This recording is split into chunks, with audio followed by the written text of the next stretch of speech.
Sveiki mūsų mėly fizikinės televizijos žiūrovai. Aš esu profesorė iš Suvalkijos ir spėkite, apie ką šiandien kalbėsime.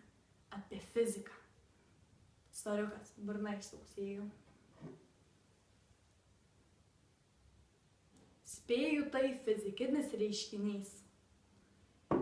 Taigi legenda byloja, kad fizika tiria fizikinius kūnus, fizikinius reiškinius ir jų savybės.